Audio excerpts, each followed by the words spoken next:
So kenapa kita tak ada dengar khabar berita pun tentang progres? Assalamualaikum dan juga salam sejahtera. Hai, kembali lagi ke Zaf Vlog. So hari ni kita nak buat sedikit review tentang sebuah filem terbaru di Mubi, iaitu Drive My Car. Alright, sebelum Zaf sentuh tentang filem ni kan, korang tertanya-tanya tak kenapa filem Perebet Sapu tahun lepas kan dia dicalonkan, okay, mewakili Malaysia untuk ke Oscar bagi Best International Feature Film kan. So kenapa kita tak ada dengar khabar berita pun tentang progres benda tu kan? Tahu-tahu filem ni yang menang. Sebenarnya filem tu dah dalam seminggu selepas ke belum ditayangkan dekat Malaysia pada hujung tahun lepas, dia tak dapat lepas pada top 20 ke top 30 lah, aku tak ingat. So that was it, okay. Memang selalulah, okay, kita mencalonkan filem mewakili Malaysia, tapi kita tak dapat lepas dalam the next step of it kan. Hari tu bila kita tengok Oscar, dan selain daripada slapping Will Smith yang berlaku terhadap Chris Rock yang viral hari tu, aku tertarik dengan satu perkara, iaitu filem Drive My Car ni, which is filem ni telah berjaya mendapat Best International Feature Film, dan filem ini adalah wakil daripada Jepun, dan filem ini juga adalah calon bagi Best Picture melawan dengan Coda, which is kita tahu itu Coda menang. Dan kebetulan 1 April filem ini telah release di Mubi, platform yang Zaf telah collaborate, okay, hampir 2 tahun ini, dan was one of my favourite application untuk explore pelbagai filem yang banyak tercalon dalam Academy Awards dan juga anugerah-anugerah yang berprestige di luar sana kan. Aplikasi Mubi, okay, semua filem yang ada dekat dalam Mubi tu telah di-curate khas buat pencinta sinema. Korang boleh tonton filem Drive My Car ni di aplikasi Mubi melalui telefon ataupun Apple TV Plus korang, ataupun di laptop korang, okay, di mana-mana sahaja, dan korang boleh dapatkan akses percuma selama sebulan dengan tekan link di description di bawah, okay. So hari ni kita akan sentuh sedikit tentang Drive My Car, sebuah filem yang aku sebenarnya agak terkejut bila aku dengar info tentang filem ni. Aku nak tahu info dia apa. Info dia adalah filem ini berdurasi selama hampir 3 jam. 2 jam 59 ke 57 minit. Kenapa tak buat 4 jam je macam Zack Snyder's Justice League kan? Kenapa tak buat macam ada satu filem aku dengar sampai 10 hari ke apa tak filem tu kan. But then filem ini durasi dia membuatkan aku risau. Aku takut jadi macam macam mana aku nak layan ni je. Dah lah tak ada apa-apa history ataupun background, ataupun dia bukannya sebuah filem yang macam Avengers 3 jam tu berbaloi, sebab kita dah tengok 23 filem sebelum tu dan compile, okay, semua hero kat dalam satu filem kan.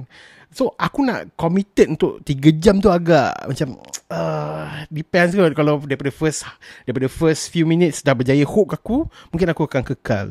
So but then lagi satu perkara yang aku dapat tahu daripada orang yang pergi tonton filem ni awal lah, okay, Mubi ada invite aku itu, tapi aku tak dapat nak pergi, which is dia punya prolog, dia punya intro filem ni adalah 40 minit. Kau tahu tak prolog tu macam mana? Prolog tu adalah satu sequence sebenarnya. Itu adalah introduction, sehinggalah dia tunjuk title filem dan juga siapakah para pelakon. Okay? Dia kononnya macam pre-roll lah, okay? Pre-roll punya credit 40 minit. Dan aku tengok tadi macam, mak weh, dah 40 minit, separuh daripada durasi filem Perebet Sapu, baru introduction filem Drive My Car. Masa aku tengok macam, lama gila nak tunggu dia punya title keluar. Macam, 40 minit siut. Okay, basically filem Drive My Car ni mengisahkan tentang Yusuke, seorang, dia macam pengendali ataupun pengarah sebuah teater. Okay, dia ada wife dan dia kehilangan wife dia. So pada masa, actually dia punya prolog tu ada kisah lain, so korang kena tengok juga. Dia punya sinopsis adalah selepas prolog, okay? Dan dia mengisahkan tentang Yusuke telah ditugaskan untuk mengarah, untuk mengendalikan sebuah teater, okay? Yang itu nama dia Uncle Vanya kalau silap. Dan watak utama dia Uncle Vanya, dan dia dapat seorang driver, okay? Production tu telah memberikan seorang driver, which is perempuan, which is this girl, untuk drive his car, untuk pergi kerja, untuk patah balik ke tempat tinggal, okay? Macam-macam lah, okay? Kira macam chauffeur dia untuk jadi driver dia kan. So dalam kisah di antara penceritaan mereka berdua ni, dia ada banyak reveal tentang banyak tema dan juga isu-isu yang agak berat sebenarnya. Okay, sebelum aku pergi satu persatu benda yang aku suka tentang filem ni, I have to warning you guys, filem ini lebih ke arah, nak kata art house tak, dia drama 3 jam, and was a dry, memang dry gila, lama gila 3 jam tu. Okay, kalau korang suka filem, sebenarnya macam ni lah. Kalau kau tak boleh nak hadam cerita Perabot Sapu, okay, aku tahu itu ada je ramai orang tak boleh nak hadam dengan filem Perabot Sapu. Filem ni memang kau tak boleh nak layan. Sebab filem ni dia macam enhance ataupun extended version of Perabot Sapu. Dia bukan dari segi jalan cerita, tapi dari segi estetik dia, dari segi apa yang kau lihat filem tu. Dia macam Perabot Sapu, kecuali dia warna, tapi dia extended. Dia aku rasa dalam 5 ke 4 kali ganda lagi berat dan lagi susah nak dihadam berbanding Perabot Sapu. So kalau korang nak tahu macam mana, korang pergi subscribe ke Movie dan korang tonton filem Drive My Car ni. Antara perkara-perkara yang aku suka dalam filem ini adalah dia punya isu. Sebenarnya isu-isu yang aku akan sebutkan ini adalah benda yang aku dapat selepas aku tonton filem ini selama 3 jam dan aku pergi cari kat YouTube. Kau ingat lagi tak aku ada interview Amir Ezwan. Aku tanya dia suka ke tengok review filem ni semua kan. Dia kata dia akan tengok apabila dia nak cari lebih info tentang filem tersebut. Okay, so aku buat apa yang Amir buat tadi. Sebab aku tak faham selama 3 jam tu. Aku tak faham kenapa ending dia macam ni. Kenapa banyak benda persoalan dalam kepala otak aku ni kan. Dah lah slow, banyak benda nak kena sebut, nak kena faham kan. So aku cari dekat YouTube ni Lucas Blue. He was one of the YouTuber, aku tak tahu dari mana-mana, tapi English punya version. Dan dia ada explain the whole movie, okay, part 1 dan juga part 2. Selepas aku tonton video tu, aku jadi macam wow, gila babi, banyak gila info masuk dalam kepala otak aku. Kau faham tak? Dia buat video dalam lebih kurang campuran 2 video tu selama 16 minit untuk explore the whole 3 hours yang sebenarnya banyak gila benda yang boleh dikupas, tapi aku tak perasan benda tu. Aku duk mengharapkan agar jalan cerita dia macam commercial punya filem. Sebenarnya tak, filem ni lagi berat daripada filem Roh, daripada Perabot Sapu. Dia memang lagi, sebenarnya tak boleh nak brain. Kalau kau tak tengok video explanation ke ending explain apa, kau tak boleh nak faham. That's how heavy this film is. And it was quite praised by a lot of critics, okay, dekat luar negara, dekat banyak-banyak platform, dekat ni lah, Academy Award, dekat ni apa nama, anugerah-anugerah berprestige kat luar, memang praise gila babi filem ni. Cuma bagi aku, daripada perspektif penonton yang hendak mengetahui apa yang special sangat Drive My Car ni sampai ramai gila orang cakap positif tentang filem ni kan, aku agak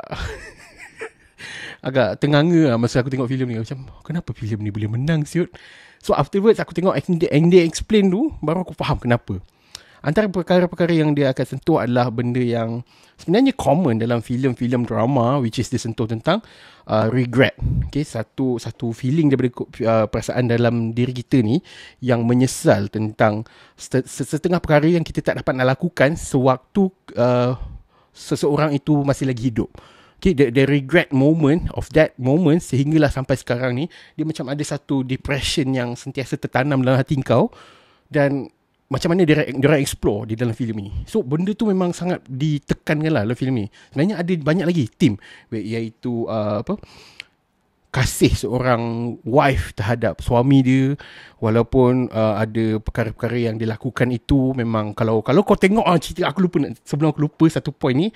Kalau kau tengok filem ini, it was unorthodox. Dia bukan apa yang kau expect tu akan berlaku. Contoh selalunya kalau kita terjumpa filem yang contohnya dia pergi kantoikan wife dia ada curang dengan someone, okay? Dalam kepala otak kita mesti dah mindset, mesti dia nak balas dendam. Ni commercial punya filem dia mesti nak balas dendam, nak pergi pukul, nak pergi bunuh. Okay, dia punya skandal ni semua kan. Tapi filem ni terbalik dia.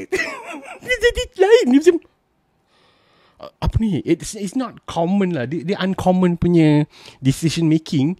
And afterwards, selepas 2 jam lebih, pada climax filem tu, it reveals that there's a lot of depth yang perlu diselami supaya kau fikir, patutlah dia jadi macam ni, patutlah karakter utama ni macam ni. So aku tak tahu nak explain macam mana. Korang kena tengok video ending explain tu. Memang aku dapat hargai filem ni selepas aku tengok that ending that video by Lucas Blue kan. Memang tip top gila cara dia explain kenapa filem ini boleh menang seperti tu. Macam okay, fine. Selain dari tu, filem ini juga mengetengahkan banyak ni perkara-perkara yang berlaku di sebalik tabir pembikinan teater, dan juga ada certain, dia ada special lah tentang teater yang dilakukan ini, which is aku jarang nampak, dan ni first time aku tengok dia orang buat teater yang macam ni. Kau pun dia tengok mana boleh aku spoil sini, kau pergi tengok dekat movie kan. Subscribe dengan tekan link di description di bawah, okay? So yeah, honestly dia membuatkan aku rasa macam, pada asal aku tengok filem ini, sebenarnya filem ni kalau kau nak tengok, kau tengok secara santai gila lah. Kau lepak-lepak. Tapi aku bagi warning kat korang bakal tertidur kalau korang expect filem ini macam cuba menyentuh kau macam Private Sapu. Private Sapu tu bila aku tengok balik, bila aku dah tengok Drive My Car dan aku tengok Private Sapu tu, Private Sapu tu sebenarnya commercial gila. Aku faham ada macam, orang macam aku boleh hadam cerita Private Sapu kan. Tapi bila tengok filem ni, jadi macam, bapak susah saya nak hadam cerita macam ni kan. So kalau korang berminat lah apa yang special sangat tentang filem Drive My Car ni, korang boleh pergi tengok dekat Mubi. Berapakah rating aku untuk Drive My Car ni? Honestly, kalau aku tak tengok NDA Explain tu, I will give this film a lower rating. Sebab aku tak faham apa benda je. Kenapa panjang sangat 3 jam nak explainkan benda yang sebenarnya simple. Tapi dalam filem ini, kalau kau kupas betul-betul, kau akan dapat that message of a lot of things. Okay? Rating aku untuk filem Drive My Car ni selepas aku tengok NDA Explain adalah sebanyak 4.5 bintang untuk filem Drive My Car. This is just an opinion, okay? Aku bukannya reviewer, aku bukannya pengkritik filem ke ataupun orang-orang yang terlalu terpaling pandai nak explain detail terhadap filem tu. Okay, aku bukan orang yang jenis Amir Rizwan bakal cari selepas tonton filem ke apa kan. So aku tak go in depth, aku just bagi the surface level saja tentang sebuah filem tu. Adakah ia berbaloi dengan masa yang korang bakal hadapi selama 3 jam? Honestly, kalau korang jenis yang even kalau Private Sapu kau tak boleh nak hadam, filem ni kau tak boleh nak hadam. Sedang cerita macam tu. Okay? So kalau korang jenis yang suka dengan filem yang mempunyai lapisan-lapisan yang perlu dikupaskan, dan korang ada pay off pada penghujung filem, dan korang akan explore lagi selepas korang tonton filem tu, korang kena pergi tengok filem Drive My Car ni. Okay, so yeah, itu saja untuk hari ni. Thank you very much for listening guys. Sorry kalau review aku ni tak ada. In fact, aku punya video ni lagi lama daripada NDA Explain tu. Sedangkan review aku ni macam bodoh-bodoh. Anyway, apa pandangan you guys tentang filem Drive My Car ni? Kalau korang dah tonton, korang boleh pergi tengok dekat aplikasi Mubi. Itu saja untuk hari ni. Thank you very much for watching. Jumpa lagi pada Zaflot yang akan datang. Thank you.